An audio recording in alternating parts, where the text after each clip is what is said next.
بسم اللہ الرحمن الرحیم۔ السلام علیکم ناظرین۔ لکشمی ڈگری کالج کے سٹاف روم سے اچانک چیخوں کا شور ہوا اور پورا کالج سہم گیا۔ ویکینڈ کے بعد معمول کے مطابق کالج پیر کو کھلا۔ اسٹوڈنٹس اور سٹاف صبح سویرے آنے لگے۔ ہر چیز معمول کے مطابق تھی کہ جب مس شیلا نے اپنا سامان رکھنے کے لیے الماری کھولی تو وہ چیخیں مارتی ہوئی پیچھے ہٹی اور گر کر بے ہوش ہو گئی۔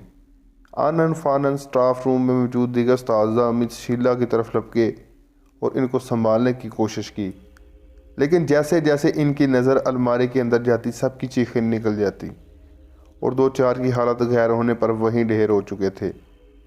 پورے کالج میں بنچال سا آ گیا تھا۔ کچھ ٹیچر الٹیاں کرتے سٹاف روم سے باہر بھاگ کھڑے ہوئے اور کمزور دل چکرا کر وہیں دروازے میں گر گئے۔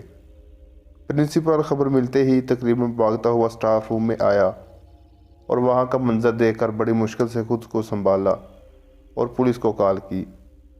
ایک انسپکٹر اور چند اہلکار موقع پر پہنچ چکے تھے۔ انہوں نے آتے ہی سٹاف روم خالی کروا لیا اور سٹاف روم کو چاروں طرف سے سیل کر دیا۔ انسپکٹر تک یہ منظر دیکھ کر سہما ہوا تھا اور ماتھے پہ پسینہ اور چہرے پر پریشانی کے آثار نمایاں تھے۔ منظر کیا تھا؟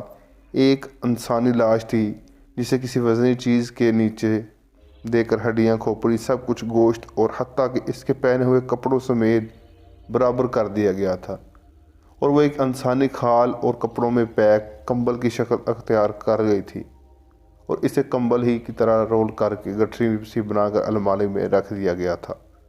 لاش 1-2 روز پرانی لگ رہی تھی کیونکہ وہاں کچھ کیڑوں کا ڈھیر اس پر جمع تھا اور چیونٹیاں اور کیڑے مکوڑے لائن در لائن اس کو کھانے اور لے جانے میں مصروف تھے۔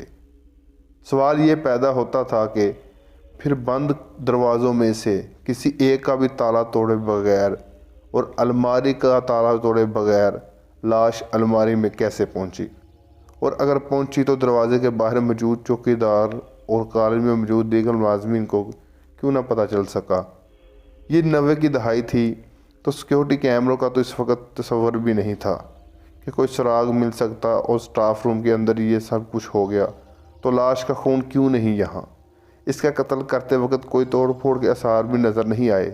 صفائی والے عملے اور بہت سویرے آنے والے استاذہ نے یہ بتایا کہ جمعہ کے دن سٹاف روم میں ایک چھوٹی سی پارٹی ہوئی۔ کھانے کے ٹکڑے اور اس دن فرش پر چائے کا کپ گرنے سے جو نشان پڑا تھا وہ ابھی تک موجود تھا۔ وہ اس سے پہلے کہ صفائی والا عملہ صفائی شروع کرتا، مس شیلا نے یہ خوفناک منظر دیکھ لیا۔ پولیس نے اب کوئی سراغ نہ ملنے پر کالج بند کروا دیا اور پورے کالج کی بڑی تفتیش کے ساتھ تلاشی لی گئی اور اس وقت کے جدید تقاضوں سے جانچ پڑتال کی گئی، لیکن قتل یہاں ہوا یا باہر ہوا اور قاتل کہاں سے آیا کہاں گیا کوئی سراغ نہ لگا سکی، ماں سوائے لاش کی شناخت کے جو کہ اس کی قمیض میں موجود بٹوے سے ہوئی۔ یہ بدقسمت پنڈت کرشنا کی لاش تھی جو اسی کالج میں ہندی پڑھاتے تھے اور جمعہ کے روز کالج آئے تھے اور اس چھوٹی سی پارٹی میں بھی شریک ہوئے، لیکن اس کے بعد وہ کہاں گئے، یہ سب کب ہوا، کسی کو کچھ پتہ نہیں تھا۔ بس ایک بات سامنے آئی کہ پنڈت نے اپنا سکوٹر دے کر چوکیدار کو اپنے گھر بھیجا کہ سکوٹر وہاں چھوڑ کر ان کو پیغام دے آئے کہ پنڈت جی کسی پوجا میں شرکت کرنے کے لیے کشمیر جا رہے ہیں اور پیر کے روز وہیں سے سیدھا کالج آ جائیں گے۔ چوکیدار کے مطابق پنڈت کے گھر سے ہو کر آنے میں اسے کوئی 1.5 گھنٹہ لگ گیا۔ اس نے راستے میں چائے پی اور کھانا بھی کھایا۔ اس کے بعد وہ کالج آیا، ایک ایک کر کے کمرے چیک کیے اور تالا لگا کر باہر اپنے کمرے میں آ گیا۔ اس کے بعد کالج کی عمارت پر 2 دن تک تالا پڑا رہا، نہ کوئی آیا نہ گیا۔ پولیس نے اپنا ہر آزمایا لیکن کوئی بھی شخص اپنے بیان سے اوپر نیچے نہیں ہو رہا تھا۔ سب کا بیان جوں کا توں آ رہا تھا۔ انہی چکروں میں ہفتہ بھر گزر گیا۔ کالج کے ساتھ ساتھ پورے شہر میں بھی اس لرزہ خیز اور ہولناک قتل کی دہشت طاری تھی۔ تنگ آ کر کالج کی سیل کی گئی عمارت کھول دی گئی اور کالج پھر سے چالو ہو گیا۔ کچھ دن حاضری اوپر نیچے ہوئی، پھر سب کچھ معمول پر آ گیا، لیکن اس وقت کے بعد کالج کی ایک لڑکی سلونی کے اندر اس کی دوست رشمی نے کافی بدلاؤ دیکھا، اور یہ بدلاؤ سلونی کو کافی پر اثار اور مشکوک بنا رہا تھا۔ سلونی اپنے ماں باپ کی اکلوتی اولاد تھی اور فرسٹ ایئر میں اسی سال کالج آئی تھی۔ یہیں آ کر اس کی دوستی رشمی سے ہوئی تھی اور ان دونوں کا اور کوئی دوست نہیں تھا، لیکن اس لرزہ خیز واردات کے بعد سلونی نے مسکرانا یکسر چھوڑ دیا اور اس کے ہونٹوں پر ہلکی سی سیاہی اتر آئی جو پہلے گلاب جیسے گلابی تھے، اور اس کی سلیٹی مائل سرمئی آنکھوں میں ہلکی سی زرد لکیریں نمودار ہونے لگی تھی۔ گو کہ سلونی کی شخصیت پہلے بھی بہت دل کو مو لینے والی تھی۔ اس کے نیم گنگریالے بال کسی بل کھاتے پہاڑی رستے کے اتار چڑھاؤ والی پتلی کمر پر کسی ملکہ کی قبا کی طرح پھیلے ہوئے اور نیچے گنبد نما لیکن ریشم بڑے گلزار کوہلوں کو چھوتے تھے۔ سلونی رنگت سے بہت سرخ و سفید تو نہیں تھی، لیکن پلاٹینم جیسی چمکتی دمکتی روشن چہرے کے ساتھ اونٹ کے کوہان جیسا سینہ لیے پورے کالج میں منفرد نظر آتی تھی۔ لڑکیاں اس پر رشک کرتی نہیں تھکتی تھیں اور لڑکے رالے ٹپکاتے آنکھیں سینکنے نظر آتے تھے۔